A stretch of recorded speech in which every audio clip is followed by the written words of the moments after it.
IVM. Hi everybody, just wanted to ask everyone for a quick favor. We're running a brand survey right now and would really appreciate it if you could let us know what you think about the advertising on IVM. Go to ivmpodcast.com/survey and do let us know. As part of this, we'll be selecting 10 random participants and sending them some IVM swag, so do fill out those surveys.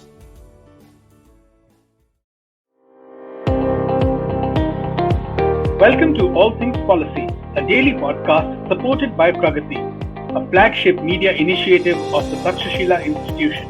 We are a bunch of policy nerds based in Bengaluru, and we like to bring fresh perspectives to Indian affairs and an Indian perspective to global affairs. So grab a cup of coffee, sit back, and join us for today's chat. Hello and welcome to All Things Policy. I am Suyash Desai, and I am joined today by Shrey Khanna, who is my colleague at the Takshashila Institution. We are here to discuss the China-Pakistan Economic Corridor. As all of you are already aware, the China-Pakistan Economic Corridor is a collection of infrastructure projects worth around 46 to 50 billion. Initial purpose of this project was to deepen the economic ties between the People's Republic of China and Pakistan. The Cpec will connect China's largest province, Xinjiang Autonomous Region, to Pakistan's Gwadar port in Balochistan. It was launched in 2015 and passes through Pakistan-occupied Kashmir and Balochistan, both of which, as you are aware, are the long-running insurgent provinces in the state of Pakistan. To discuss what has happened in the past 5 years and where are we heading with Cpec, Shrey, thank you so much for coming on the podcast. Suyash, thanks for having me. Okay, Shrey, so let's start with the current state of Cpec. What do you think? Where do you think Cpec is right now? So, the Cpec is facing trouble for quite some time now.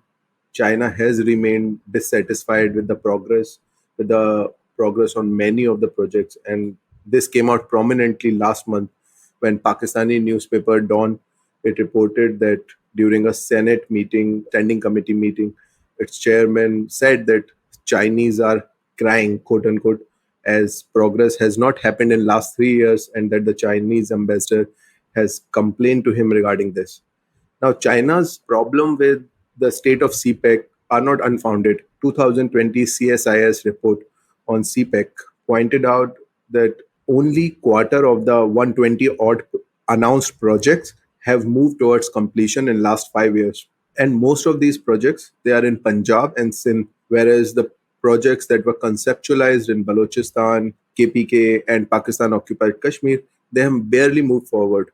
Now, importantly, a major selling point of Cpec in Pakistan was that it will be a game changer initiative that will transform the nation. But on this count, the Cpec has failed spectacularly.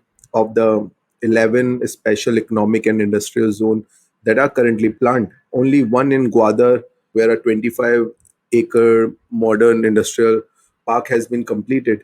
And that too has received very little economic activity. So there is quite limited value addition in terms of utility of Cpec.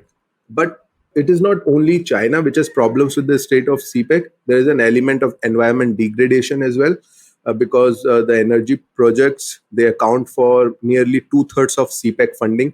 And of those projects, around 40% of the plant generation capacity, it uses coal, which has given rise to the concerns about the high public health costs of pollution in Pakistan.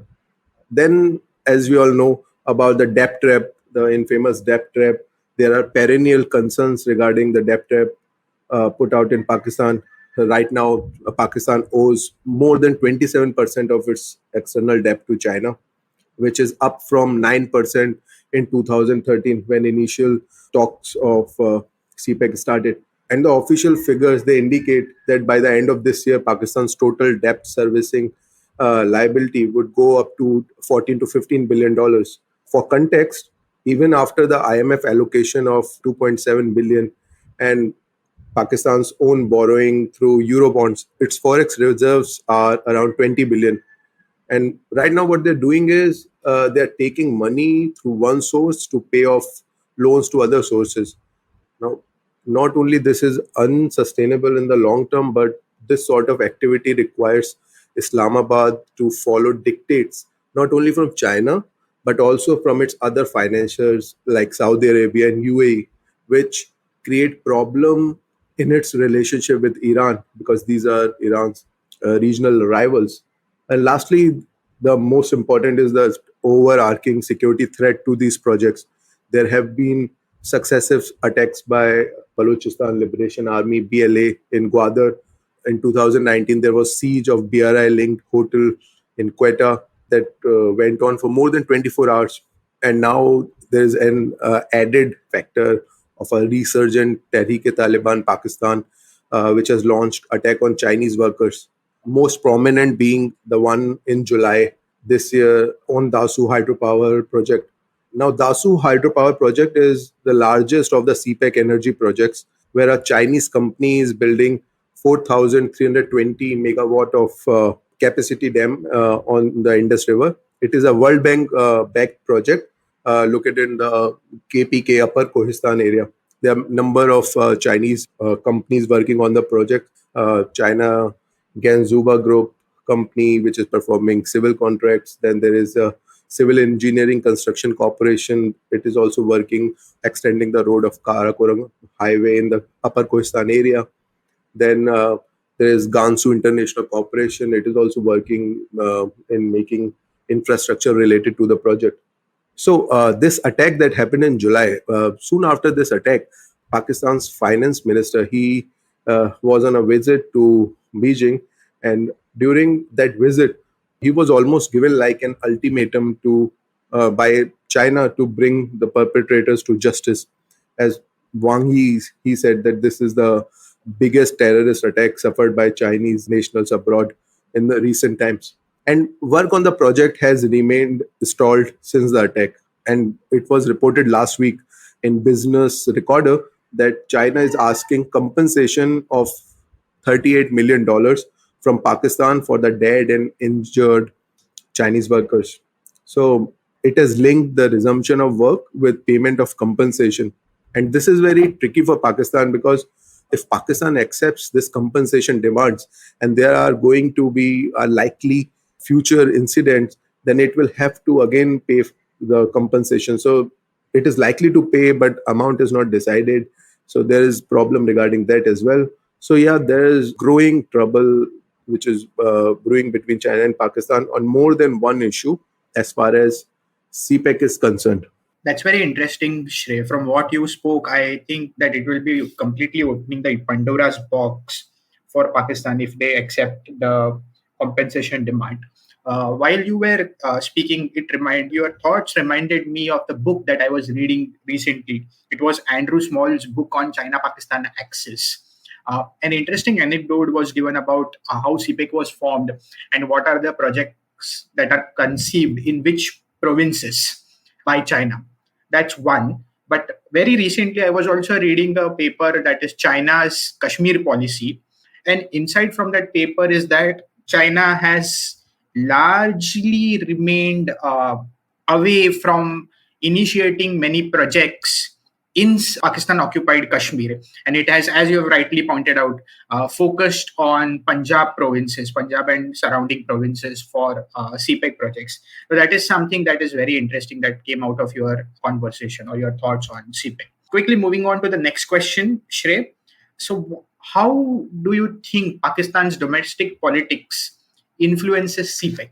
So when the Cpec was launched in 2015, it was, as I said, termed as a game changer that will solve all of Pakistan's problem. And it continues to be seen that way. Despite all the troubles, for Pakistani elite, both military and civilian, the success of Cpec is linked with their national interests. But that does not mean that it is not issue in their domestic politics. So, for example, after Imran Khan came to power in 2018, several of the projects were scaled back.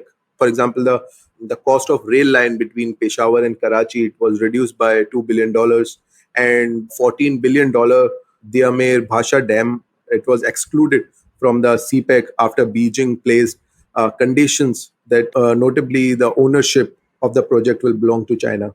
So then Finance Minister Asad Omar, he had said that these Cpec agreements, they would be placed before the parliament to ensure transparency. But then Imran established the CPECA, which is Cpec Authority, in October 2019 before his visit to Beijing, which was by this time exerting pressure on Islamabad due to slow progress on Cpec.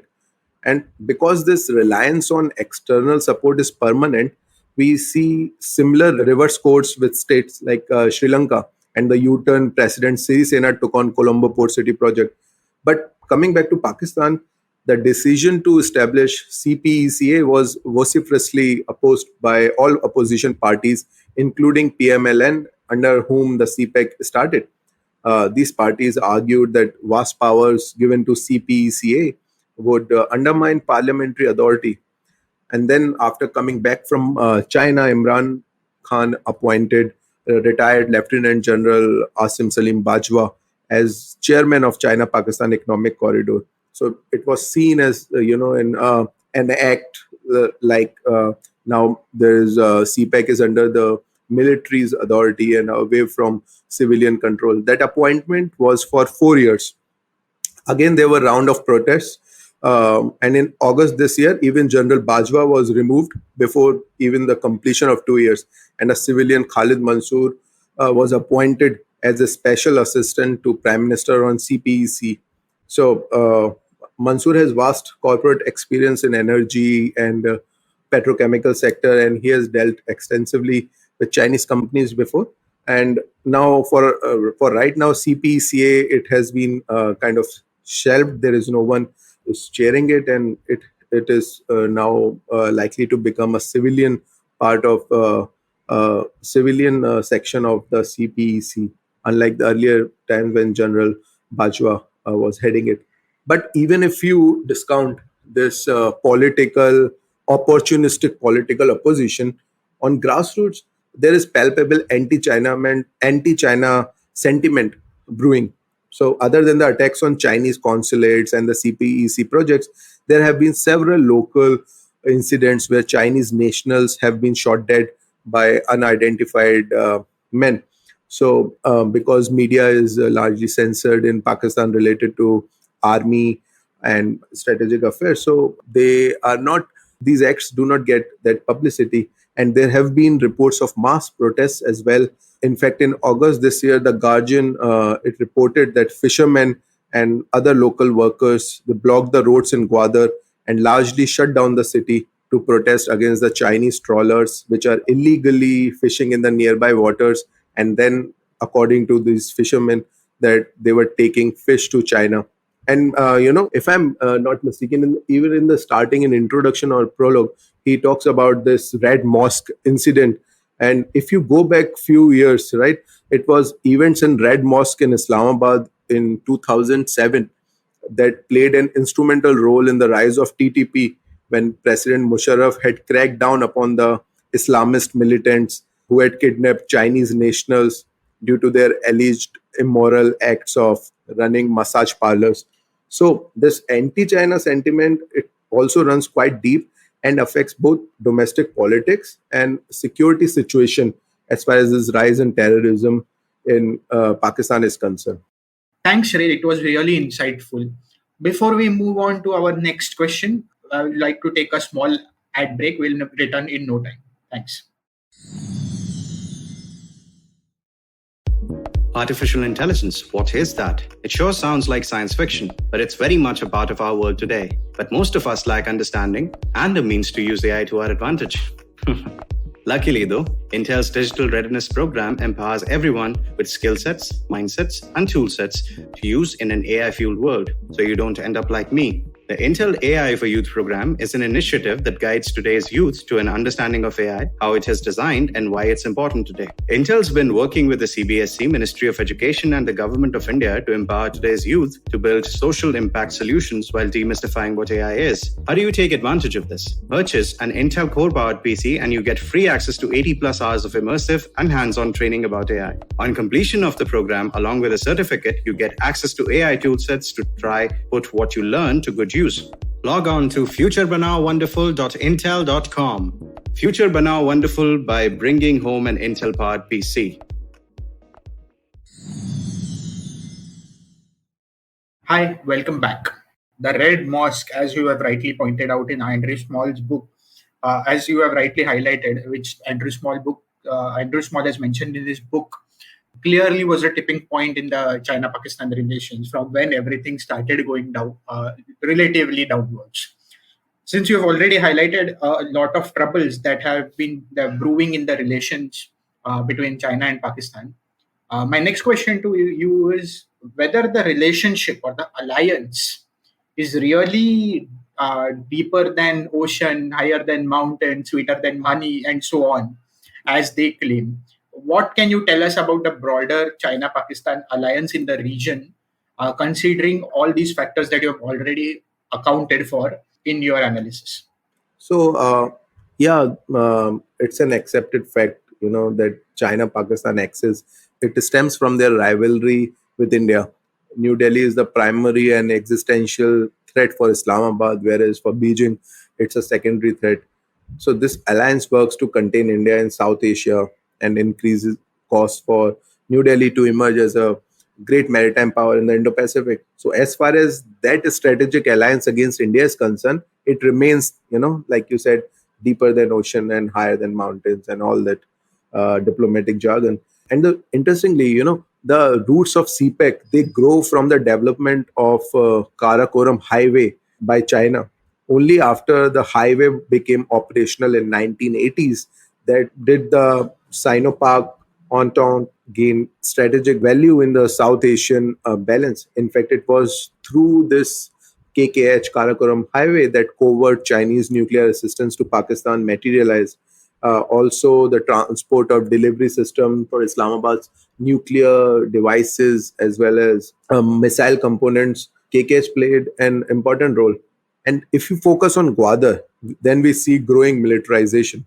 There have been open source intelligence reports that they are constructing military facility there. So that strategic aspect of Cpec, especially Gwadar, it is going strong for both the nations. The problem becomes evident when this strategic partnership is seen in economic and commercial context, or when these initiatives have to traverse the landscape of Pakistani politics. But in larger context, if you see in Afghanistan right now, it wouldn't have been possible for China to exercise the kind of influence it enjoys in the Taliban without the ISI's facilitation. For years, China has funded the Peshawar Shura, which was created by the ISI and as an alternative power center in 2012, at least till 2016, it was reported that they were funding Peshawar Shura, and that brought them influence with Taliban. And right now, even if China is not comfortable with the dominance of Haqqani network in Kabul, but it is dealing with it because it's better than doing nothing, and Pakistan is, after all, there to safeguard its interest. On the other hand, one of the major reasons that Pakistan has not yet recognized Taliban, unlike 1996, is because the current setup is not acceptable to China, though it is working with Taliban, providing humanitarian aid, etc., promising future investment also. So what we see here is that as long as common anti-India bind of China and Pakistan stays, the reason for their convergence, the rationale for their convergence overpowers all the disruptions. But in situations where India is absent, the organizational differences or compositional differences or organizational differences between a communist China and an Islamist Pakistan, they reveal themselves, as is evident in Afghanistan, or even as far as tensions in Cpec are concerned. But when India is concerned, that broader alliance, it is still going strong. Thanks, Shrey. That's very nicely put. I like the way how you constructed the alliance between communist China and Islamic Pakistan is India based, and when India is out of question, how does the knots of alliance start losing? It's a very interesting way of putting things. With this, we would like to conclude this episode. Thank you, Shrey, for the insightful thought and joining us on this insightful discussion. For more such episodes, keep on listening to All Things Policy. Thank you. If you liked our show, don't forget to check out other interesting podcasts on the IVM network. You can tune into them on the IVM Podcast app, ivmpodcast.com, or wherever you listen to your podcasts. You can also follow IVM on social media. The handle is @IVM Podcasts on Twitter, Facebook, and Instagram.